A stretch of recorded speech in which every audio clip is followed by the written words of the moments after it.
Morning, everybody. I'm afraid I have to admit the photograph that you see in the PowerPoint presentations, that was before I lost a little bit of weight. And I have one of those talking scales. You stand on it, and the last time I stood on it, it says you got to be kidding. So, hope you enjoyed the breakfast. A lot of calories, cholesterol, and hydrogenated, a few other things. Before I start, I'd like to very much acknowledge my great thanks to Bob Jordan. I'd also like to thank David, and I'd also like to acknowledge Olivia and Aaron, who are the significant back support behind this entire interim CEO organization.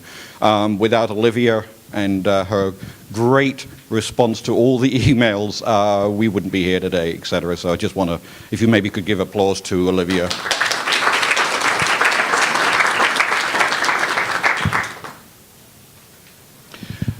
Unbeknown to Bob, I actually added in, David actually kind of got wind that there were a couple of extra slides added in. Good. There were extra couple of slides coming in that I thought would you might rather appreciate once we get past the HP inventory. But the first couple of slides are going to be talking about, okay, these are not in your pack if you're looking for them. Very quickly, 50,000 foot objective. In other words, what I'm trying to do today, right now, is to give you a very quick flavor of going overseas. Now, before I start that, I started going overseas a few years ago. Originally, I was very domestic, very US. And I've done interim CEOs in telecommunications companies. I've recently started moving heavily into IFRS, process reengineering, econometric modeling, and recapitalizing companies. So I kind of get a very diverse spread of opportunities that I've had as a consultant here in the US. One of the advantages I found with being overseas is that not only do you gain significant experience from meeting people, the cultural differences, you also gain significantly or enhance your US knowledge, if you like, or your domesticated knowledge. And, to be honest, there's really not a price that you could put on it. So what I wanted to do very quickly, seeing as we're all senior financial folks, is, give you a quick 50,000 foot. I want to briefly run through in these 20 plus minutes the realities of being international.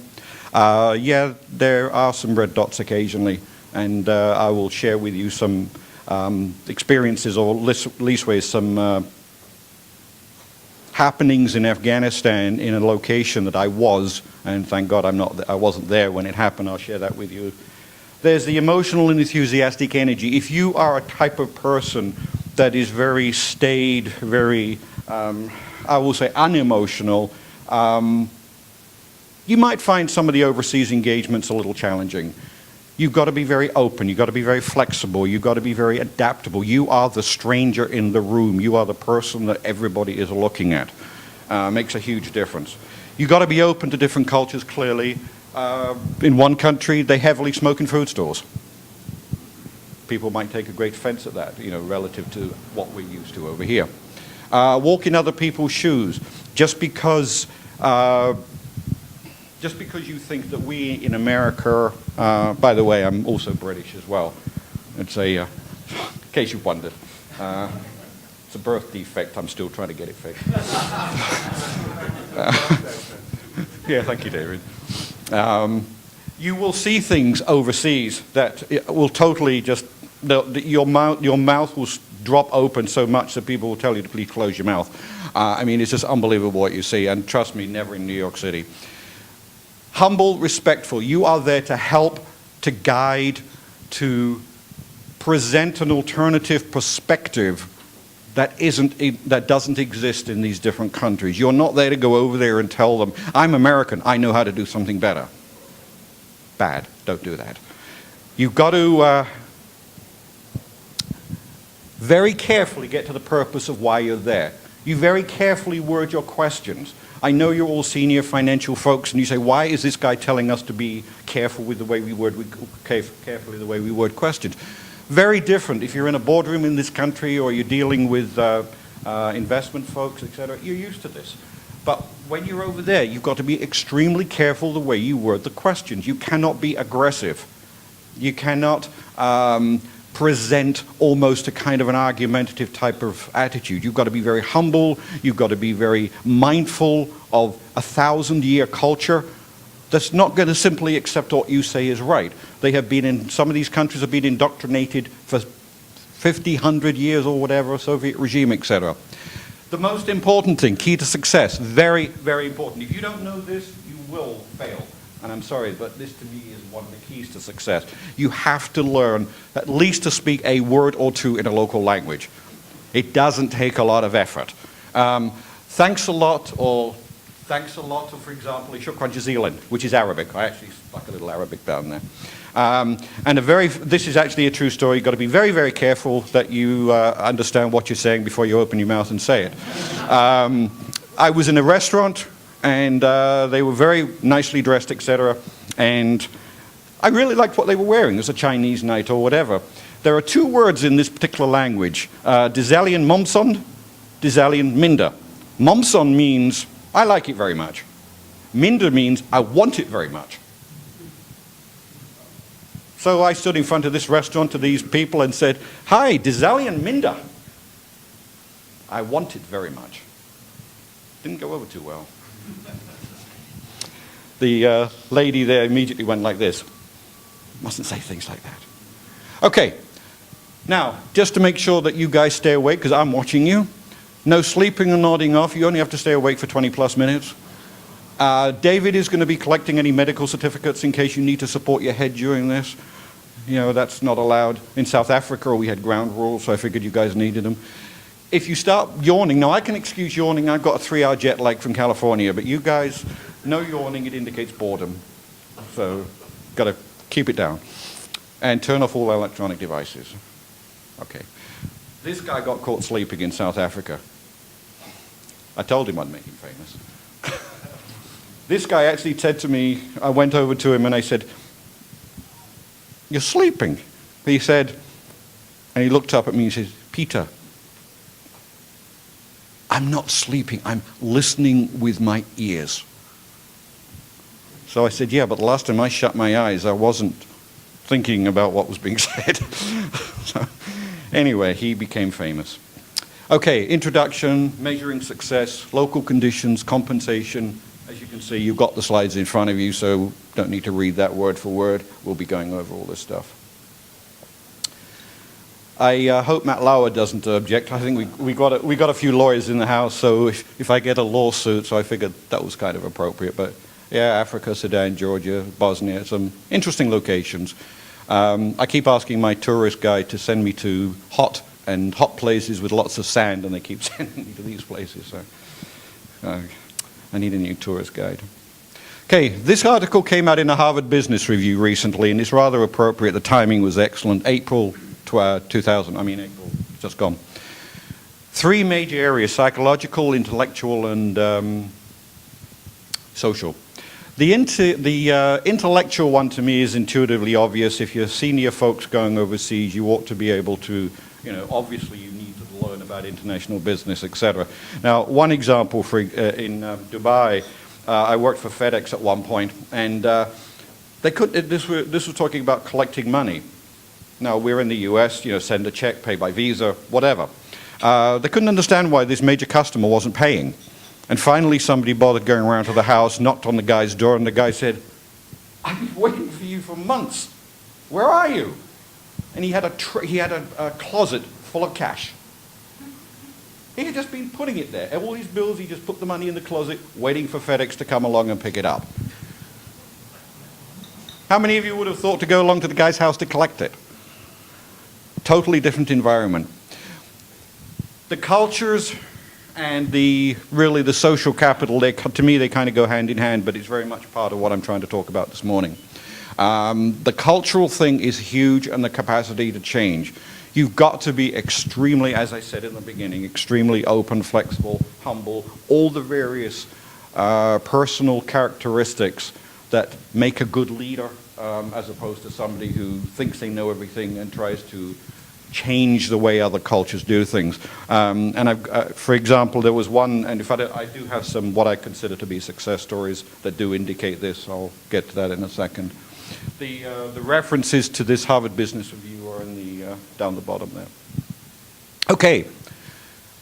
What you just saw was the official Harvard Business Review reference, okay, an official publication, an official magazine, done by a notable survey. This is mine. This is mine. How many of you think that prejudices disappear, true or false? How many think true? Hands up, true. You're no longer prejudicial if you've done all this stuff. False? Yeah. And not only false, sometimes you can actually become more prejudiced. Now that doesn't make you a bad person, it simply makes you a human person. It means that you experience sometimes peoples and places and cultures that you've never been before, and you experience them firsthand and may not like it. So it is a fact. Preconditioning, CNN, I have, and most of you guys I'm sure have been brought up on the CNN sound bites. The one that comes to mind very quickly is in Afghanistan recently, this guy, a retired general or whatever, was standing up with the map of Afghanistan, and he had one of these big long sticks, and he was pointing it, and he said, well, we have a bridge here, and I think this is where the Taliban are going to blow the bridge up. And I was like, didn't have a clue. Didn't have a clue. Government's global actions. The United States government, and I'm American, I'm also British, but trust me, when you do overseas stuff to the extent that I have, you will start changing. You won't so much change your opinion, but you will start revisiting what perhaps you were told was the right thing to do in different countries. That doesn't mean you become, anti-government or anything like that, but you start intelligently viewing what you see our government doing in different countries and question it a bit. You will change. Fear or understanding. I was in Cairo once where we were told to stay behind, stay in the house or apartment or whatever, because the students were kind of going around. There was a little bit of anti-American sentiment. The Arab-Israeli conflicts were starting to get a little bad again. Again, how do you feel when you see that? I mean, you either understand their perspective, or you start going over there saying, how could you possibly be anti-American? We're doing everything to help you. Well, again, you have to stand in other people's shoes. It's all part of the orientation, mental change, and awareness that you have to factor in to overseas work. It's not just a matter of getting on a plane and going over there. Democracy and freedom in action, the generation cost. We have a lot of experiences, we get told a lot of things about we're going to democratize a company, we're going to provide USAID, which I have done a lot of USAID work and European Union work as well. I was in South Africa last year on a European project teaching IFRS. And when you're in some of these countries, you've got to realize they have, for example, in some of the Eastern European countries, Commonwealth of Independent States, as they're now called, surrounding the Soviet Union, they have been under the Soviet regime, per se, for 60, 70, 80 years or whatever. They've had a stable, controlled, and manageable environment. They had their vacations, they had their 2 weeks off or whatever, they knew they were going to a certain location, they had enough money for food and clothing, they had apartments, they had what were the basic ingredients, as they call Maslow's hierarchy of needs. I'm sure you guys are familiar with that. They had all the lower levels taken care of. And then suddenly, break up with the Soviet Union, democracy, freedom, etc., the Union Jack, etc., Stars and Stripes, sorry. Just a different flag. The people who are there today, the existing generation, can go through a lot of suffering, a great deal of suffering because of democracy. Suddenly, costs are rising higher than they ever thought. Suddenly, apartments are no longer free. Suddenly, loaves of bread cost a lot of money. Suddenly, jobs are no longer available. All these things that are suddenly... And you go over there, we go over there, and we have to recognize that. You don't go over there saying, wow, I'm an American, look what I've done for you. that make sense? You have to understand their perspective. Other people's shoes. I was in one situation where somebody actually said to me a few years ago, she actually said, you know, things were so much better under the Russians. That's a tough thing to hear sometimes when you hear that, but on the other hand, standing in her shoes, I totally relate to what she was saying. Okay, success stories in Bosnia, in terms of cultural understanding, in terms of getting everybody together, meeting everybody. I was able to coordinate. I was involved in a heavy process re-engineering type of thing over there. It was a one-stop shop project under USAID. And we managed to get all the department heads together for the first time. They'd never done that before. Totally, it was a strange concept because of all the politics, the pre-Soviet situation. It was just very strange. We got them to do that. I had one guy who was the head of the department, head of the kind of relocation or repatriation department, 30-year veteran, talking about the entire situation that had gone on in Bosnia, etc. And here's me, a stranger, English, American, whatever. And here's this guy explaining the Serb, the Croat, the whole situation, being at gunpoint, told to leave your home. If you turn around, we'll kill you. That's never going to happen in this country. But it does happen in some of these other countries. So it's an important perspective to realize that you're heading into situations where you have no idea what these guys have been through. Georgia, final report. I worked on a project over there involving counting standards, again, part of the westernization of the Commonwealth of Independent States. And the paper that I produced did end up being discussed at Tashkent, the capital of Uzbekistan, discussing how, in fact, the US and other governments are going to try to westernize the pre-Soviet places. South Africa, I was there last year, and I was teaching IFRS there, and interesting situation where, you know, we're sitting here in this room, and imagine this, if everything's reversed, you guys are all South Africans, and here's this white guy, I say that deliberately, white guy, introduced, and the person who introduced us said, well, these white guys kind of came with the package. I couldn't do much about that. But what was interesting was that the prejudice and desire as they saw it to have a South African or other African folk, you know, teach, they discovered that we were bringing richness and comparisons and other experiences, and I think even more importantly, we brought an emotional energy. I love this stuff. I mean, in case any of you know this thing, I love what I do. And when you bring emotional energy to these guys, they're not used to it. They're not used to it. They're just sort of like shocked when they see somebody actually liking what they do. They're more used to the idea of just somebody standing up and being very straight and no humor or whatever. And so it really went over well. They suddenly realized that we were bringing a perspective that they could never have gained had they not had us there. Interesting places: Sudan, Georgia, Bosnia, Egypt, etc.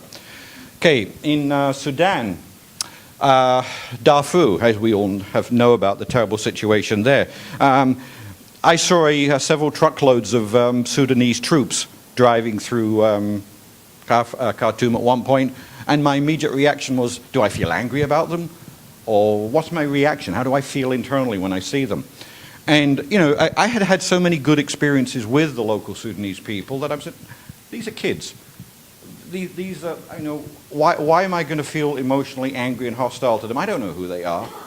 So again, your emotional, your internal perspectives, your emotions will go highs and lows as you see these things, especially as you start bringing preconditioning over to these countries. By the way, this is never in New York. If you can imagine a crossroads where you have donkey carts, SUVs, coaches, all entering the intersection at the same time. None of those signs that says do not block intersection 3.5 points lost. They don't quite understand that. Electronic billboards. Here's a country that definitely is still way back in I guess, development, but on the other hand, they have massive electronic billboards. It just struck me as such a strange visual to see electronic billboards in a country where you still got donkey carts and everything else. So sometimes you go to these countries and suddenly there's this strange sort of 200 or 300, 400 years ago and 22nd century all in the same breath. Tarmac, dirt potholes, you know, they had great roads, but the side roads had a lot to be desired. Driving skills. The driver that we had in Sudan, he was a very interesting guy. He basically decided that however he felt, he would go either on one side of the road or the other, depending on how fast he could get to somewhere. It's true. Bosnia, very quickly, history. I've mentioned about the Serb, the Croat, controlled coexistence, local language.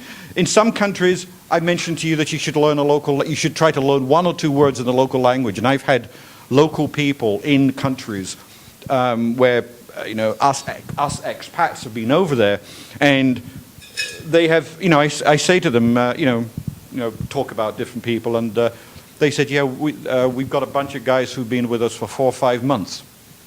And not once in 4 to 5 months did they ever say thank you, hello, good morning in the local language. Does that sound a big deal to you or not a big deal? It's a big deal. It's offensive, it upsets people, but they'll never, ever tell you. They won't tell you, but it offends them. Something to really, really keep in mind. It's such, I mean, we all are very highly intelligent folks. Doesn't take much to learn to pronounce phonetically a little Arabic or whatever, and it goes a huge, huge way. Really, that is so important. I was staying in a hotel where they discovered an unexploded landmine, and I happened to be walking up and down that pathway thinking, oh, what a great place to exercise. Not really. Unable to forgive and forget. There was a guy that was with us, and he basically turned around and said, we were going to have a birthday party opposite over this river or whatever, and the guy said, I'm not going there. Serbs, Croats, the bad guys were on the other side of the river. He wouldn't cross.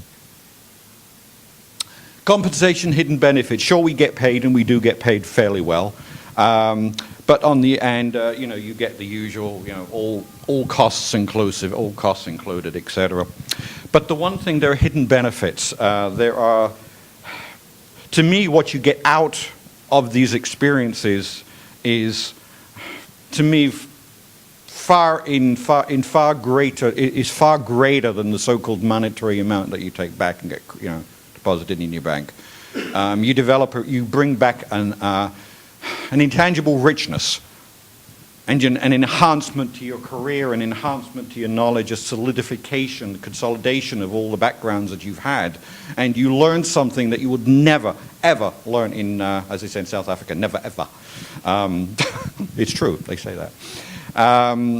It's priceless. By the way, if you're ever in South Africa and you're talking to an accounting person and you wonder why you're still trying to figure out what's going on 10 minutes later, it might be because they're talking about their dutas. Anybody wouldn't know what dutas are? Go ahead. Debtors. Accounts receivables. They're dutas. So remember, you've always got to learn to remember to debit your dutas and credit your creditors, I guess.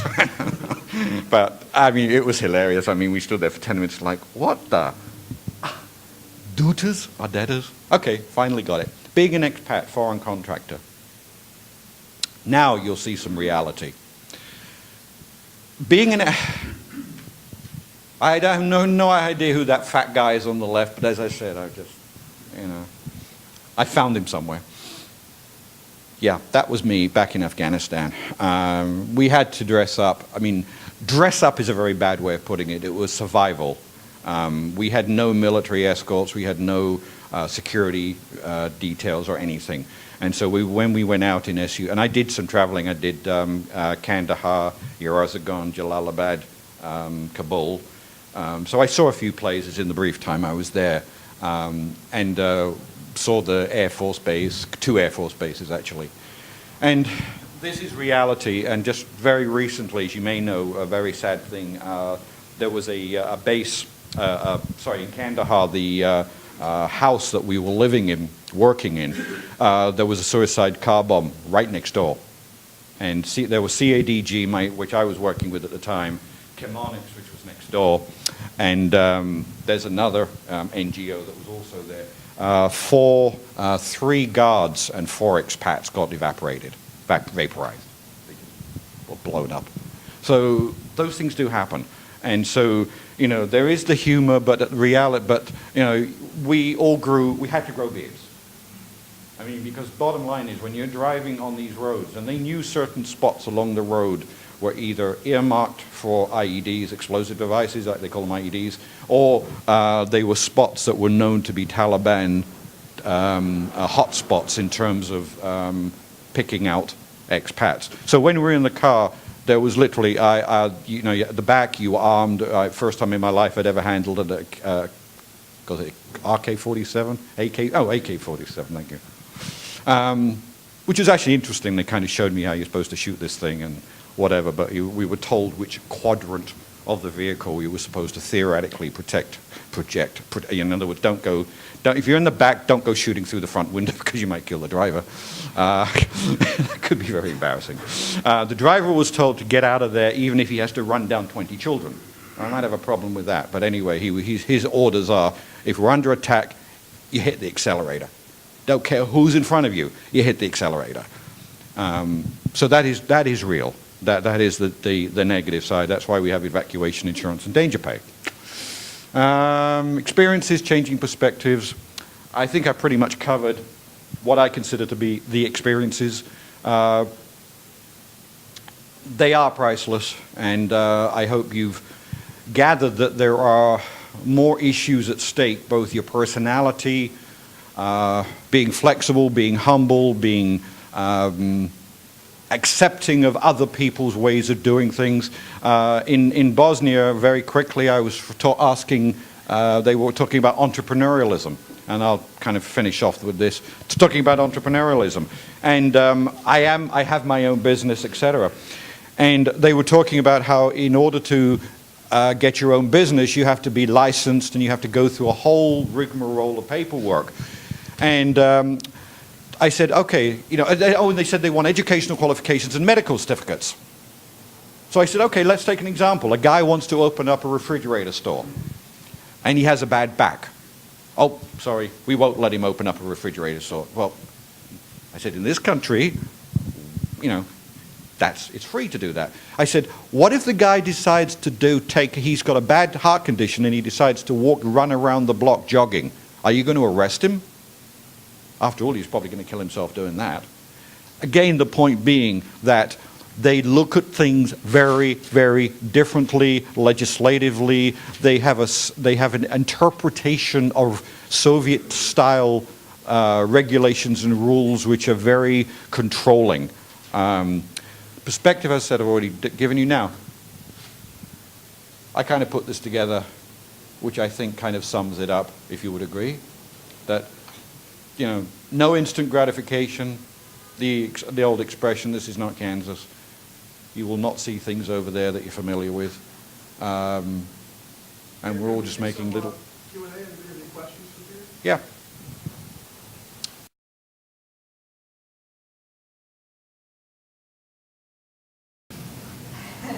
Why does somebody decide to become a Navy SEAL? It's me. I enjoy that kind of thing. And as the interview says, the interview or whatever interview, I literally, as it were, can figuratively speaking, parachute into any place and don't care where it is. Peter, do you also enjoy domestic assignments in boring places like California, New York, Chicago? Well, if you give me a 4-star hotel, $200 per diem, swimming pool that's not a bathtub, absolutely, definitely. No question about that. Yes, Karen?